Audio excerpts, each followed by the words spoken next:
Hi, my name is Ariely. A few years ago I wrote a book called Predictably Irrational, and that first book was mostly about the times in which we make financial decisions and the mistakes we make when we make financial decisions. What happens when something is free, what happens when we offer a decoy option, what happens when we get used to a particular price, and so on. Recently I just finished another book called The Upside of Irrationality. And the upside of irrationality has two parts to it. The first part is about irrationality in the workplace. What happens when we pay people high bonuses? What happens when people get attached and over-attached to their creation and their ideas? What happens with revenge and sense of anger that we get at the workplace? And the second half is more about personal life. How do we think about happiness? What is pursuit of happiness means? What about dating and online dating? And how do we find our love? And of course, what happens with emotions?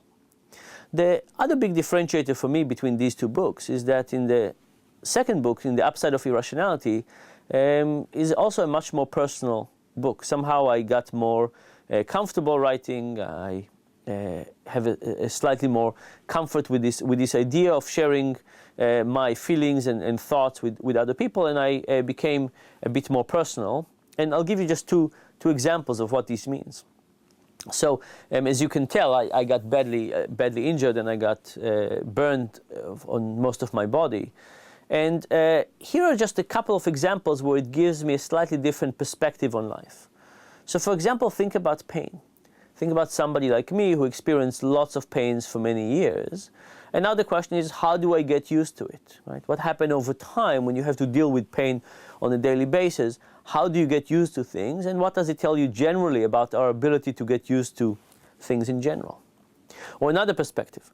Think about yourself in the dating hierarchy. You know, there's kind of a dating hierarchy. People can be ranked from the most attractive to the least attractive. And you occupy some space on this hierarchy. Imagine that you grew up all your life believing that you occupy a particular place. Let's say you're the 75th percentile or whatever it is. And then one day you have a terrible injury, and all of a sudden you are devalued in the dating market. You were at a certain level, all of a sudden one day you think very differently about yourself. And when this happened to me, I started thinking very differently about the dating market. So I think about, who would want me now? What would happen? Have I really lost my value in society? In some sense I felt I did, and in some sense I felt I didn't. But how would I find out happiness, right? How would I figure out where's my new role in society? And it's experiences like this that kind of shaped my reality in very deep ways, but they also allowed me a slightly different perspective on life, and that's what I'm trying to share in The Upside of Irrationality, and I hope you will enjoy it.